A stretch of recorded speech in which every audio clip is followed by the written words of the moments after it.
Hey guys, welcome to ThatOldCarGuy.com, episode number 3. It's great to be with you. I'm on a bunch of groups and pages and stuff in Facebook. And I'm not going to call out the groups or the names because, some of them are closed groups. And I have the privilege of being able to be members of them. But, there's a common theme that I see in a lot of those groups.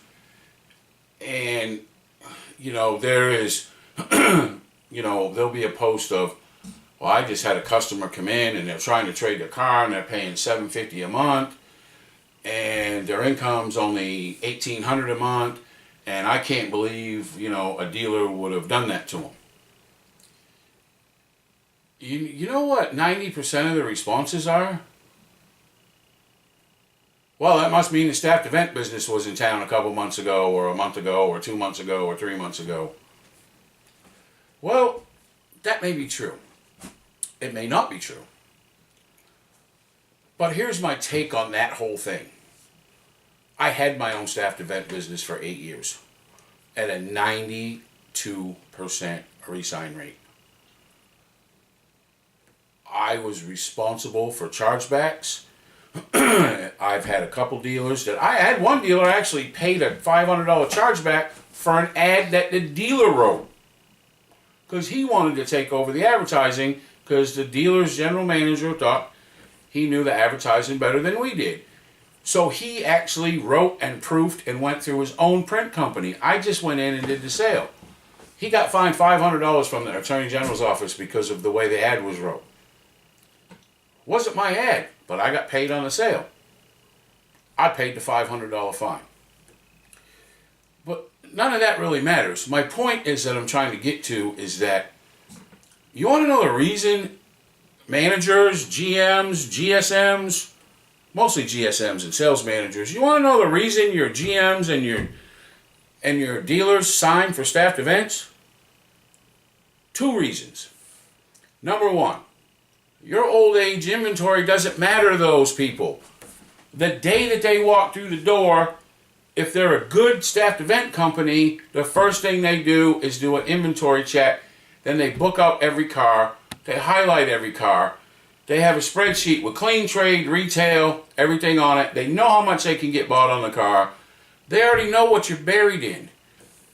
If you have a good team leader, then he goes to the GM or the dealer, whoever signed the sale, and says, listen, you got 7 cars that you're absolutely tanked in. I can sell them for you, but I need a little bit of bonus for my guys. Some of us would tell our guys, listen, that car, the dealer's tanked in. But we need to help him get rid of it. So, my last sale that I did, I went and did it for a friend. I wasn't even doing staffed events. I went and did it for a friend. Right here in the great state of Maine. It was a dealer that had a Ford truck. No, I'm sorry, a GMC truck. It was a Ford dealer, had a GMC truck. They were $14,000 upside down in. I had a Ford truck that I could have sold the customer and made an $8,000 front end just because they took it in so cheap. The customer's wife only wanted the loaded up GM truck. They were fresh out of a bankruptcy. They had 15 years of job time. They had great, stability, the whole 9 yards. They were fresh out of a bankruptcy, but that was the truck that she wanted her husband to have. To make $1,000 on the front, I needed $18,000 down. I only needed $3,000 down on the other vehicle for the approval. Lo and behold, the customer came up with $18,000 down. Now me, as a team leader and running the sale, getting paid on a profit, I really wasn't that happy about it. Until I walked up to the sales tower and told the dealer and the general sales manager, I just got rid of your 640-day-old truck in inventory. Your oldest vehicle on the lot. And the dealer said to me, how much did you lose? I said, I made $1,100 on the front and $2,700 in the back. I'm sorry, that's the best I could do. I thought the guy was going to kiss me. Because the backstory is that the general sales manager, the sales manager, and the used car manager were all in training the day that this vehicle came in trade. The dealer appraised it. Well, the dealer's fault. He just hadn't worked deals in a long time. And this is a sharp dealer. This isn't a dealer that just bought a dealership. This is a guy that came up through the ranks like I did, some of you did. He was working 9 deals that day. He put a number on the truck, and he read the VIN wrong. He didn't put it into his V-Auto like he should have. He didn't, look at his MMR report. He didn't do this. He made a mistake, but he stuck by the deal, and he buried the store. They sent it to the auction 3 times. Their best case scenario, the best bid they ever got, they were losing $15,000. But as a staffed event company, I didn't care because I knew there might be the right customer came in. And if I sold the truck, great. If I didn't sell the truck, well, I tried. You didn't want to take a $10,000 hit. I ended up making $3,300 on the truck. I had no provisions in line in this sale for a bonus for my salespeople if they sold overage units. The dealer kicked my salesperson $800 because he was so grateful, plus his regular commission. So it worked out good. But why I'm telling you this is that because where everybody likes to knock the staffed event business, and trust me, I got out of it because when I first got into it, only the best of the best were allowed out there. It's not necessarily the case now. Now, there's some great companies out there. They're very strict. People, they only hire certain people, this or that. But those teams and those companies don't lose people. There's other companies that, as my near and dear friend Peter Bond once told me, who is considered the godfather of the staffed event business, Tim, my industry has gone to shit. And that's exactly what he said to me about a year and a half before he passed away. But there's still some good companies out there. But what I'm trying to tell you guys is that if you would think the same way as a staffed event company thinks, your dealers wouldn't have to hire them. You wouldn't have to have strangers in your showroom. You wouldn't have to have these, as you guys like to call them, gypsy salespeople and the circuses come to town. My ringtone for 7 years was and I used to play it for every manager that complained because I was there. Muskogee, Oklahoma.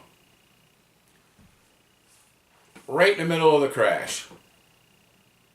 Went to a Chrysler store. Dealer was pretty sharp. He packed every used car $3,000. I figured it out. So what do we do? We're out there for 10 days, Sold 81 brand new cars. Brand new. In 10 days. For $397,468 in gross. How happy you think his managers were at the end of that sale? They were happy. So was the dealer. We ended up doing all 4 stores. He had 4 stores. We did the first one. We ended up staying out there for a month and a half. So,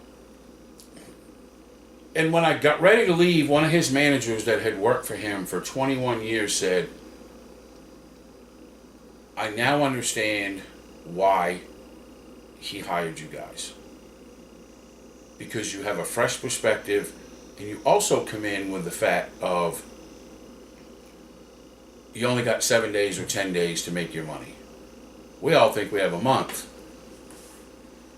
So the next time that you get somebody that wants to trade and they're absolutely 100% buried in their trade, this or that, before you bash a staffed event company or a road guy or an aggressive manager that may not even be a road guy that's down the street that did his job, take into account new car depreciation, take into account the customer's credit score, take into account this. And by the way, this was a Dodge Journey that I saw posted that the customer bought, and it had a $6,000 rebate, and the customer's payment was like $700 and some dollars a month, but the customer bought life, disability, warranty, gap, tire and wheel, You know, so is the sales manager to blame? Is the finance manager to blame? Is the customer to blame?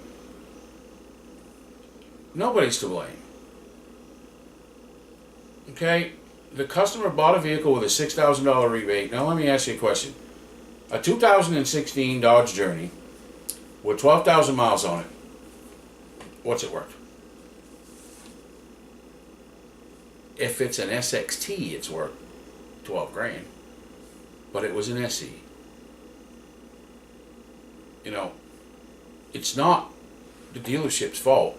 We don't control what vehicles are worth on trade. You know, I have many customers that I sold Dodge Darts to and Chrysler 200s. And once they announced that the Chrysler 200 was going away and the Dodge Dart was going away, what do you think happened to those book values? Well, I can tell you CPS don't finance Chrysler 200s and they don't finance Dodge Darts anymore because of the resale values. Is that the dealer's fault? Because he's got 20 Dodge Darts sitting out front and, you know, he ordered from the factory, and then as soon as they hit the ground, the factory says, oh, we're discontinuing this model, and the book values go like this. Guys, what I'm saying is before you start blaming everybody, every morning when we wake up, every car on our lot is worth less than it was the day before. So depreciation is part of our business. So the biggest thing I can tell you is that find a way to make a deal as fast as you can. If you look back on that 300-day-old unit, or that 500-day-old unit, or that 200-day-old unit, how many subprime customers could you have put in that car and lost $500 on the front but made $2 grand in the back, but the sales manager didn't want to do it because he didn't want to go tell the GSM or the GM he had to lose $500 to roll an old age unit, or $1,000 or $2,000, and you're $3 grand back a book. So what happens is the car sits out back. Then your dealer gets 10, 15 of them, and then some staffed event company calls him and says, we'll get rid of all those cars for you. Stop blaming everybody else. And I've been guilty of it too.